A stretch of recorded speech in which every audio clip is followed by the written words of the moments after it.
At the moment with us from the NCP, Mr. Manishankar Chauhan. Manishankar Chauhan साहब, नमस्कार। नमस्कार नमस्कार राजीव जी, नमस्कार प्रदीप जी। नमस्कार नमस्कार। जय सिया राम। जय सिया राम। श्री प्रभु राम जानकी बसे हैं मेरे सीने में। जय सिया राम। आज आप खुश हैं कि नहीं? मंदिर बन गया सर? बहुत बहुत खुश है। रामलला की प्राण प्रतिष्ठा हो गई, मंदिर बन गया जी। बॉलीवुड के तकरीबन सारे फिल्म स्टार वहीं थे। हाँ, शाहरुख खान, आमिर खान और सलमान खान नहीं थे। कैटरीना कैफ थी सर। कैटरीना कैफ थी। हाँ, बस एक कैटरीना कैफ पूरे बॉलीवुड के बराबर है, मैं मानता हूँ। एब्सोल्युटली करेक्ट जी, दुरुस्त है। लेकिन काश अगर ये सब भी होते तो ज्यादा अच्छा होता। लेकिन फिर भी आलिया भट्ट आलिया भट्ट थी, रणबीर कपूर थे और जनाब हमारे सारे इंडस्ट्रियलिस्ट भी थे, सब लोग थे। लेकिन शरद पवार साहब नहीं थे, सुप्रिया सुले जी नहीं थी, राहुल गांधी जी नहीं थे, सोनिया जी भी नहीं थी, मल्लिकार्जुन खड़गे भी नहीं थे। अब आप बताएं सर। ये लोगों ने पहले ही क्लियर कर दिया था कि 22 तारीख के बाद हम प्रभु श्री राम जी के दर्शन करने अयोध्या जरूर जाएंगे जी। और आज आपने देखा होगा कि हमारे नेता लोग भी आज जो राम झांकी निकल रही थी, इस झांकी में हमारे भी नेता बढ़ चढ़ कर हिस्सा ले रहे थे। आपने एक वीडियो देखा होगा, हमारी जो पार्टी की नेता है सम्माननीय सुप्रिया सुले जी, वो भी राम झांकी में शामिल थी। हमारे नेता अनिल देशमुख साहब भी शामिल थे। ऐसे असंख्य नेता थे और मैं खुद सर रामनवमी की झांकी में शामिल था। जो इतना अच्छा त्योहार के रूप में जो पर्व मनाया जा रहा है आज हमारे देश में 22 जनवरी को, इसमें हम सब शामिल थे क्योंकि प्रभु श्री राम जी हमारे रग रग में बसे हैं, हमारे कण कण में बसे हैं सर। क्या बात है साहब, जबरदस्त, फैंटास्टिक जी। ना आपको लगता है चौहान जी कि आज जिस प्रकार से मोदी साहब ने वहां संकल्प लिया, बोले कि मंदिर निर्माण से आगे बढ़कर समर्थ, सक्षम, भव्य, दिव्य भारत का निर्माण के बारे में हमें सोचना पड़ेगा। आज ही के दिन हम संकल्प लेते हैं, ये मोदी जी का कहना है कि हजारों वर्ष तक लोग हमको याद करें कि आज के दिन हमने क्या क्या किया। तो ये एक landmark at the same time प्रभु राम से उन्होंने क्षमा मांगा। उन्होंने कहा कि जो डिले हुआ राम मंदिर का जो पूरा निर्माण में, उसमें जो डिले हुए, मैं आपसे क्षमा मांगता हूं। हमसे तो क्या ये क्षमा जब मांगते हैं तो पूरा जो इतिहास आप देखोगे, Congress rule majority in independent India, उसमें रिफ्लेक्ट होता है कि कांग्रेस नेता चाहते थे, कांग्रेस पार्टी अगर डिटरमाइंड थे तो ये राम मंदिर पहले भी हो सकता था। अभी ऐसा दिख के जो क्षमा मांगा मोदी जी ने। प्रदीप जी, जिस प्रकार से आज सम्मानीय प्रधानमंत्री मोदी जी ने जो क्षमा मांगी है श्री प्रभु राम जी से, इस तरह से तो उन्हें पल पल में हर पग पग पर प्रभु श्री राम जी से क्षमा मांगनी पड़ेगी।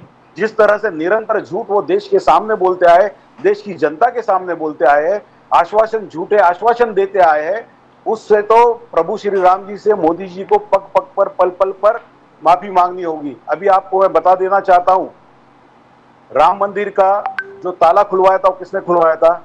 हमारे दिवंगत स्वर्गीय प्रधानमंत्री राजीव गांधी जी ने राम मंदिर का ताला खुलवाया था। अब यह दुर्भाग्यपूर्ण है कि कुछ लोग उस समय कोर्ट में चले गए और कोर्ट में, सुप्रीम कोर्ट में वो लड़ाई बहुत ज्यादा लंबी चल गई, जिसका खामियाजा एक सभी हिंदुओं को भी भुगतना पड़ा।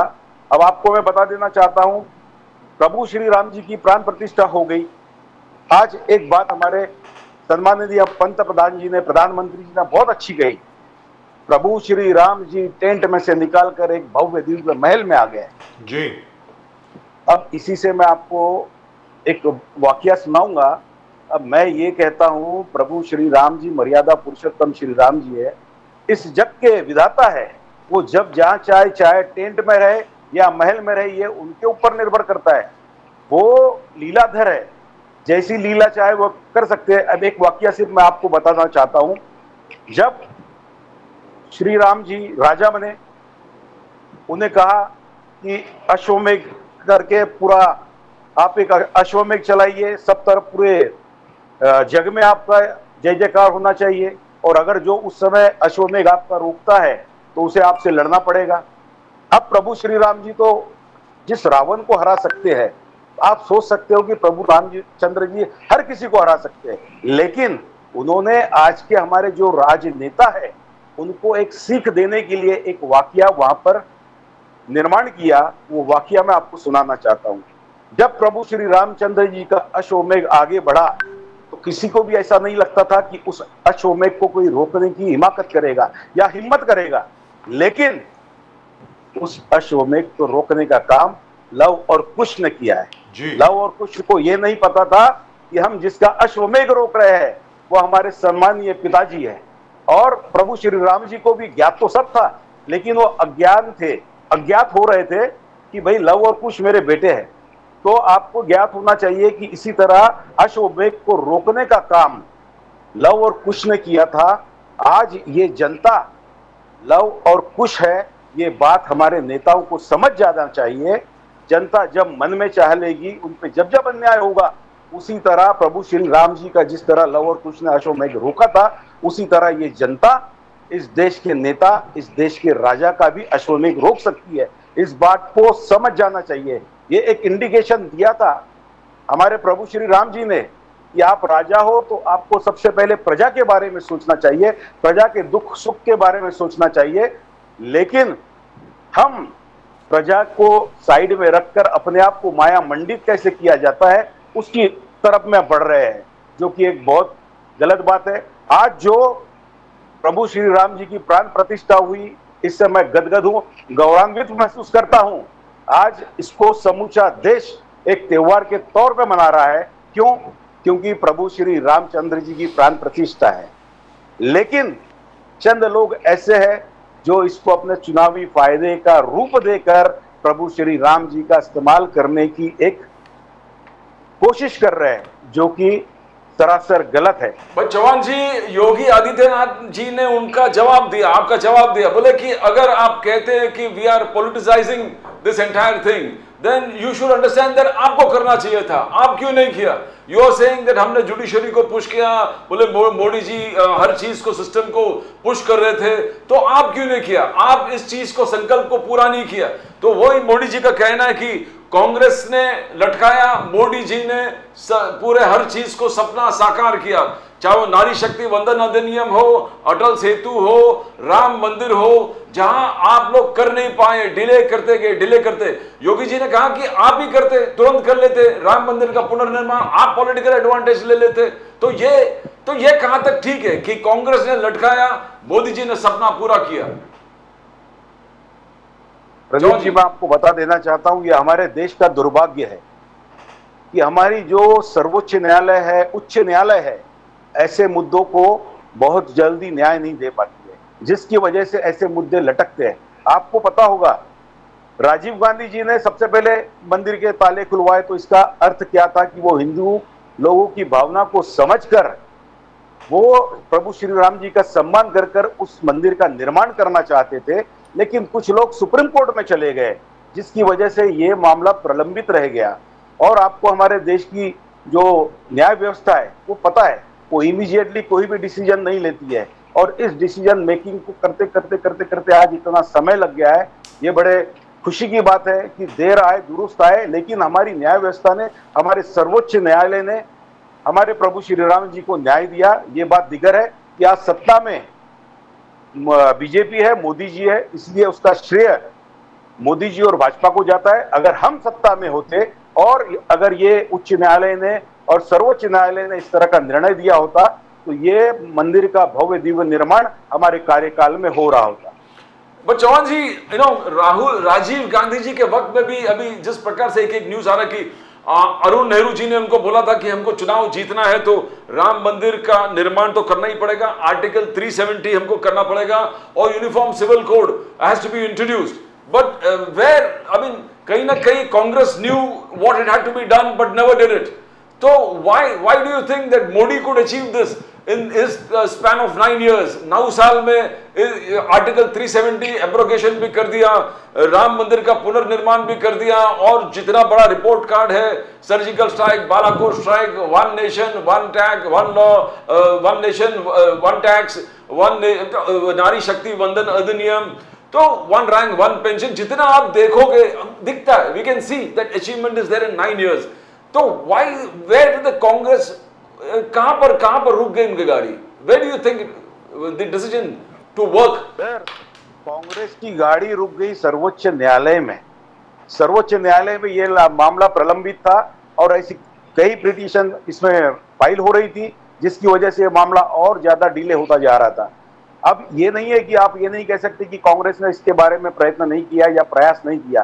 कांग्रेस निरंतर प्रयास करती थी, लेकिन सर्वोच्च न्यायालय में ये मामला प्रलंबित होने की वजह से, और आज मोदी जी और भाजपा के ये यूं कह लीजिए कि नसीब अच्छे है कि उनके कार्यकाल में सर्वोच्च न्यायालय ने इसका निर्णय दे दिया। और आप इन सब, जैसे भी आपने 370 आर्टिकल गिनाया, बालाकोट गिनाया, उसके बाद में surgical strike, one rank one surgical pension, strike हो, अगर आप इन सब का अगर टाइमिंग देखोगे तो आपको टाइमिंग उस समय समझ में आ जाएगा कि ये चुनाव जब होने वाले होते हैं तो ऐसी ऐसी घटनाएं कुछ होती है। अभी श्री रामचंद्र भगवान जी का जो प्राण प्रतिष्ठा का जो विषय है, ये इसे पॉलिटिकल नहीं होना चाहिए, लेकिन इसे पॉलिटिकल भी बनाया जा रहा है। क्यों बनाया जा रहा है? क्योंकि अभी आने वाले कुछ ही महीनों में चुनाव है। इस तरह से हर इस मूवमेंट को मोदी जी एक पॉलिटिकल मूवमेंट बनाकर हमारे देश की जनता की भावनाओं से खेलते हैं। हमारे देश की जनता बहुत भावनिक है।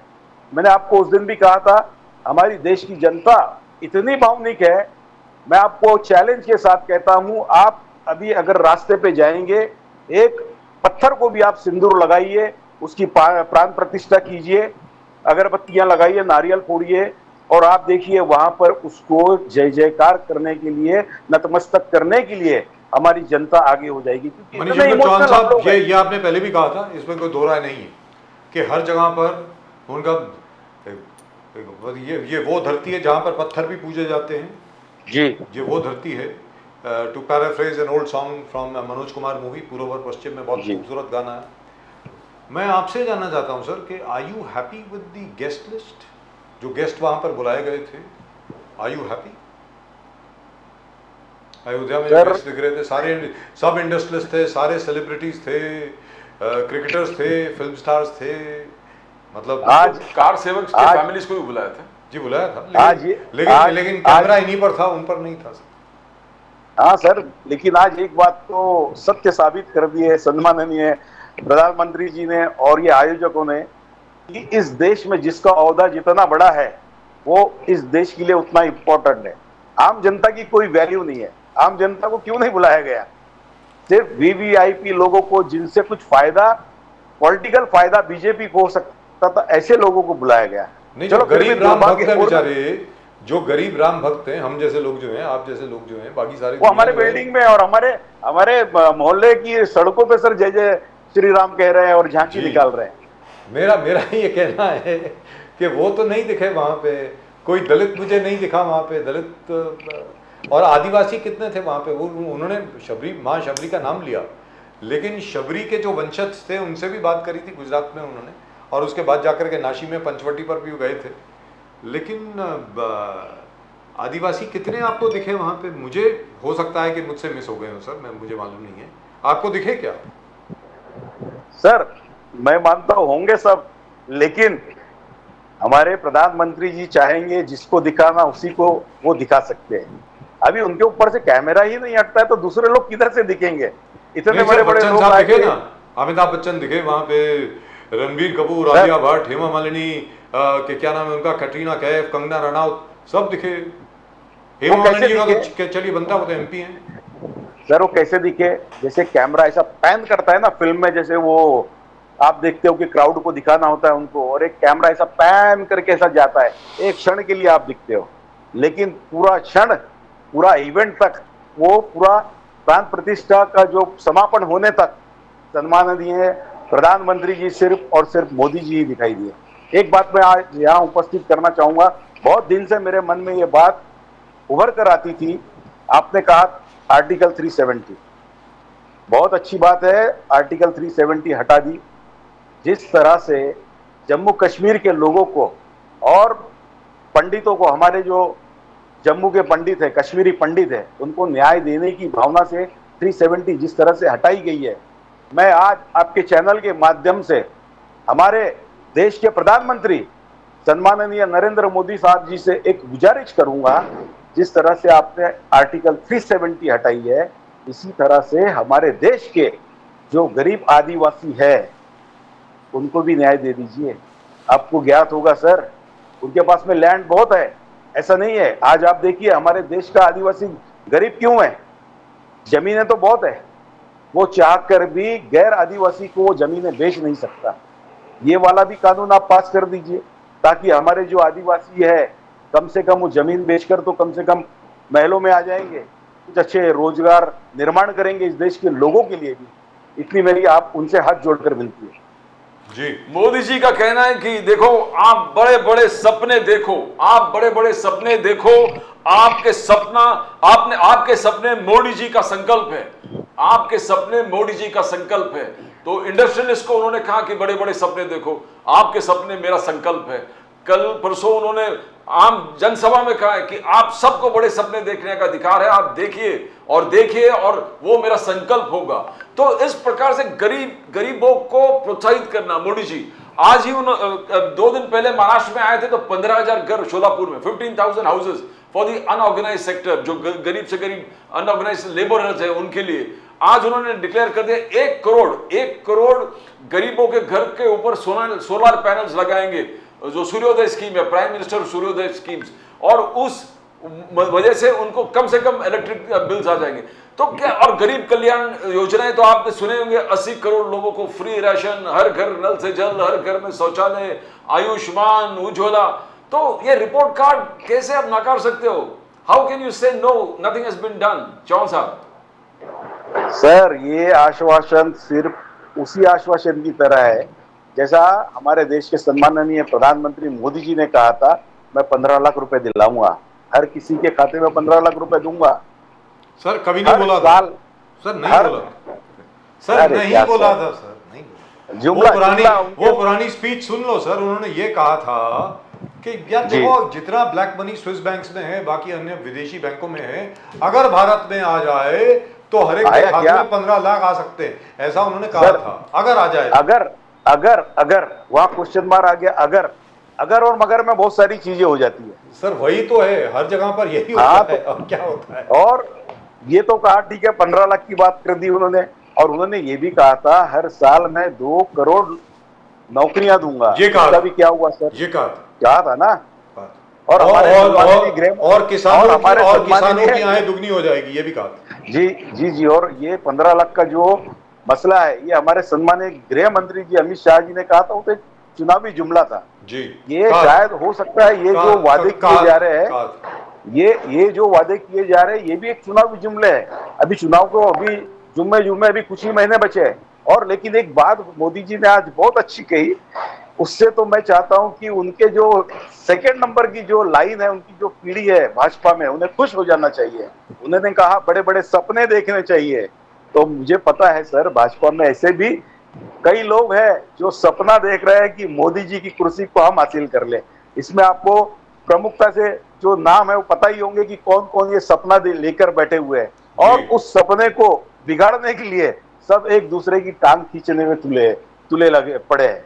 लेकिन चलते चलते चौहान साहब, आपसे ये जरूर जानना चाहेंगे, क्योंकि भारतीय जनता पार्टी के जितने प्रवक्ता हैं, वक्ता हैं, नेता हैं, श्रेष्ठ नेता हैं, जूनियर नेता हैं, जो अपने आप को नेता समझते हैं, नेता नहीं भी हैं फिर भी नेता कहते हैं, हर एक को ये कहता है कि इस बार तो मोदी जी राजीव गांधी का 1984 का रिकॉर्ड तोड़ने वाले हैं।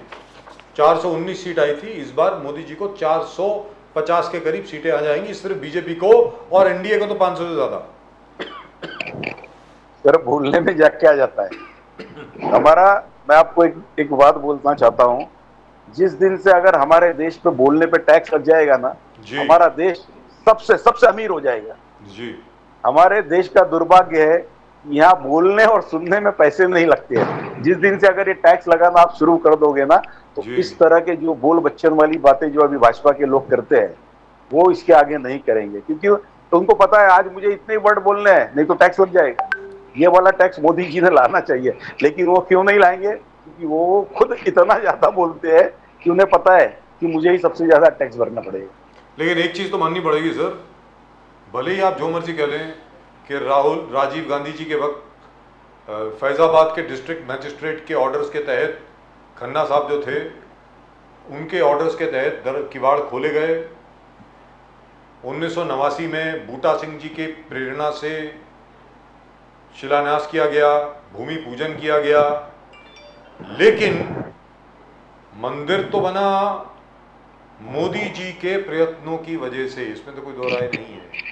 जो सुप्रीम कोर्ट में बार बार जा जाके पहले इलाहाबाद हाई कोर्ट, वहाँ पर उनके फुल बेंच के सामने बार बार पिटिशन को सामने रख के, फिर उसके बाद जा कर के सुप्रीम कोर्ट के ऊपर प्रेशर डाल करके भाई इसको जल्दी सुनिए जल्दी सुनिए जल्दी सुनिए, आखिरकार ये फैसला जो आया और उसके बाद मंदिर जो बन गया, ये तो प्रयत्न मोदी सरकार का ही है। चौहान साहब, आप मानते हो प्रेशर डाला जाता है सुप्रीम कोर्ट पे? बिल्कुल, एटलीस्ट टू हियर। सीधी बात है सर, अगर रजिस्ट्रार साहब के सामने आप अपने आप को पेश नहीं करेंगे, बार बार केस को मेंशन नहीं करेंगे सुप्रीम कोर्ट चीफ जस्टिस के सामने, आपकी बात कौन सुनेगा? There I say you have to pressure the Supreme Court. You have to application, yes. Urgent hearing. I have done it myself in a couple of my own cases. I got my lawyers to mention it in front of the CJS court.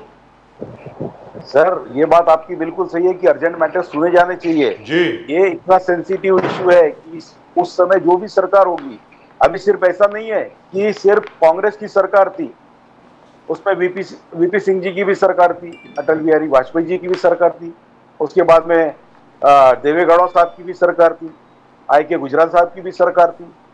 तो आप क्या मानते हैं कि ये लोगों ने प्रयत्न नहीं किए होंगे? नहीं किया, जिन्हें प्रयत्न किया नहीं किया, नहीं सर, सभी चंद्रशेखर जी के वक्त प्रयत्न हुआ था। चंद्रशेखर जी जी के वक्त कॉम्प्रोमाइज का प्रयत्न हुआ था कि मस्जिद के जो 2 गुंबद जो हैं वो विश्व हिंदू परिषद को मिल जाए, यानी राम मंदिर न्यास को मिल जाए, और एक गुंबद जो है वहां पर मस्जिद बन जाए, बैक टू बैक बन जाए। ये ऐसा हुआ था, लेकिन इसको सैबोटाज कर दिया गया। नहीं तो ये कॉम्प्रोमाइज तो बहुत पहले ही हो जाता है, ऐसी कोई बात नहीं है। I am a witness to that. I still remember when Chandrashekhar ji was the prime minister. जी, मैंने यही तो कहा ना सर, यही तो हमारे देश का दुर्भाग्य है कि समय पर कॉम्प्रोमाइज नहीं होता है। अगर समय पे कॉम्प्रोमाइज हो गया होता तो देश इन सब मसलों सर, उस कॉम्प्रोमाइज को किसने तोड़ा? अब आप मेरा मुंह खुलवाएंगे क्या? आपको असर पसंद नहीं आएगा सर। और आप वैसे शरद पवार साहब से पूछ सकते हैं, क्योंकि Sharad Pawar ji was also very angry कि ये जो कॉम्प्रोमाइज हो रहा है इसको क्यों तोड़ा जा रहा है। I am not joking with you, he knows the entire story because he was also consulted. He advised everybody. Mr. Sharad Pawar was also there in Delhi, and he advised everybody as to how it should be done. It is the people of the Congress who destroyed that compromise. I'm not joking, sir. And Sharad Pawar sahab has mentioned in the book also. Yes, he said very clearly. Very near to a solution. Yes. एक compromise was reached. हो गया था। फिर हमारे कांग्रेस के जो सम्मानीय नेतागण हैं, आपको पता ही है फिर क्या होता है वहाँ पे। तो खैर, चौहान साहब, आपको भी बहुत बहुत मुबारक हो, बहुत बहुत बधाई हो। राम मंदिर बन गया है। बात है, आज हमारे प्रभु श्री राम टेंट से निकलकर भव्य दिव्य मंदिर में आ गए। वैसे तो प्रभु श्री राम जी मर्यादा पुरुषोत्तम में इस जग के विधाता है। वो जब जब जहाँ चाहे वो वहां अपना बसेरा बसा सकते हैं। इसमें उसका श्रेय लेने की किसी को भी कोई आवश्यकता नहीं है, और कम से कम चुनावी श्रेय तो नहीं लेना चाहिए, ऐसा मेरा मानना है। सर, क्या है कि बहुत बड़े भव्य एक महल की तरह मंदिर में आए हैं, वो शायद हम लोगों की संतुष्टि के लिए आए, हम लोगों की सेटिस्फैक्शन के लिए आए हैं। राम जी तो राम जी हैं। राम जी को क्या फर्क पड़ने वाला है कि उनको भव्य मंदिर में डालो या कहाँ डालो? जी जी जी, राम जी को क्या फर्क पड़ने वाला है? ये तो हमारी खुद की सेटिस्फैक्शन है, हमारी खुद की संतुष्टि है। उसके लिए हम लोग कर रहे हैं कि भाई 550 साल से जो हिस्ट्री हम लोगों को पढ़ाई गई है वो यही पढ़ाई गई है कि भाई सतलुज की जो बैटल थी पोरस और सिकंदर के बीच में हम लोग हार गए। उसके बाद first battle of Panipat, second battle of Panipat, third battle of Panipat, वो भी हार गए। सेरिंगापट्टनम भी हार गए, सब कुछ हार गए। तो अब मुझे लगता है कि देश को एक की इज्जत अफजाई के लिए एक dignity, return of dignity, you know, the shame of defeat has been washed away to some extent by the construction of this temple. That's what I feel. I don't know what you feel. बस अब उम्मीद करते हैं sir प्रभु श्री राम जी भव्य दिव्य मंदिर में आ गए, अपने महल में आ गए। इसी तरह अब ये सब मसले को साइड में रख के हमारे देश की जनता के बारे में, हमारे किसानों के बारे में जो आत्महत्या कर रहे हैं, हमारे जो युवा है जिनको अभी नौकरियां नहीं मिल रही है, इनकी तरफ ध्यान दिया जाए। जो महिलाओं पे अत्याचार हो रहे हैं उसकी तरफ ध्यान दिया जाए। यही उम्मीद के साथ में हम मोदी जी को शुभेच्छा देते हैं। अभी एक सजेशन आया था सर, सॉरी सर, एक छोटा सा सवाल। अभी एक सजेशन आया था छोटा सा वो केदार साहब जो हैं वो ऑल इंडिया पैंथर सेना के हैं, वो थे, उन्होंने कहा था कि भाई हम तो बड़े खुश होते कि अगर कुछ किसानों, जो महाराष्ट्र में किसानों ने आत्महत्या करी, उनकी विधवाओं को भी अगर आप मेहमान वहाँ बना लेते, गेस्ट लिस्ट में ले आते कि भाई आपके बारे में भी हम सोच रहे हैं, तो बहुत अच्छा होता। आपको लगता नहीं ऐसा होना चाहिए था? What do you think? बेशक होना चाहिए सर। और आज आपने देखा होगा कि वहाँ किस किस को इनवाइट किया गया था। जी, जो इस देश के बड़े बड़े इंडस्ट्रियलिस्ट है, फिल्म स्टार्स है, ऐसे लोगों को आज वहाँ बुलाया गया था। इसका मतलब क्या होता है, जिसकी जितनी अहमियत इस देश में है, जो जितना बड़ा है, उसको उतनी तवज्जो आज यहाँ दी जा रही है। गरीबी उनकी सुनवाई नहीं हो रही है। जो वर्कर्स थे, श्रमिक थे, मोदी जी उन पे खुद फूल बरसा रहे थे। ये पहले बार हमने देखा कोई प्राइम मिनिस्टर श्रमिकों का इतना सत्कार करते हुए। और कुछ साल पहले हमने ये भी देखा कि जो कंजर्वेंसी वर्कर्स है, उनके पैर धोकर, उनको पैर साफ करना, ड्राई करना, तो ये जो सिंबॉलिक है, ये देखे, हम तो नकार तो नहीं सकते। देखे prime minister, the first prime minister probably in the whole independent India, जो किए, आप इस चीज को टुकड़ा तो नहीं सकते चौहान साहब। नहीं, बिल्कुल बिल्कुल सही है सर। मैं तो ये कहना चाहता हूं कि जिस तरह आज इन सबके पैर मोदी जी ने धुलवाए, उनका सम्मान किया, पुष्प वर्षा उन पे की, इसी तरह में जो मेरे देश का जो किसान है, जो आत्महत्या कर रहा है, जो युवा है, जो बेरोजगार है, उनके लिए भी मोदी जी कुछ सोचे, इसी तरह का नौकरियों की वर्षा कर दें, मान सम्मान करें, नौकरियों की वर्षा कर दें। जी बिल्कुल, किसानों की आत्महत्या रोक दे, उनकी आय दोगुनी कर दे, उनकी जो फसल है उसका दाम दोगुना कर दे। यही मैं आज आशा करता हूं। राइट चौहान साहब, बहुत बहुत धन्यवाद आपका, और आपको एक बार फिर बधाई। श्री राम आ गए, श्री राम अपने भव्य मंदिर में आ गए, उसके लिए जय सिया राम। जय सिया राम। लेकिन माँ सीता की मूर्ति नहीं है सर मेरे दिल में। सर वहाँ माँ सीता की मूर्ति नहीं है, वहाँ माँ सीता जी की मूर्ति नहीं दिख रही है वहाँ पे। मैं उम्मीद करता हूँ आगे दिखेगी, पता नहीं। नहीं, अभी जो ऐसा सुनने में आया है कि ये बाल्यावस्था की मूर्ति है प्रभु श्री राम जी। जी, अब उसके बाद सेकंड फ्लोर, थर्ड फ्लोर जब बनेगी, हाँ, अभी अब जब जैसे जैसे आगे कंस्ट्रक्शन बढ़ेगा, उम्मीद करते हैं कि श्री राम जी के साथ में सीता जी की भी मूर्ति आ जाएगी। माँ सीता भी रहेंगी वहाँ। जी जी जी जी जी। जय सिया राम। जय सिया राम। जय सिया राम। जय सिया।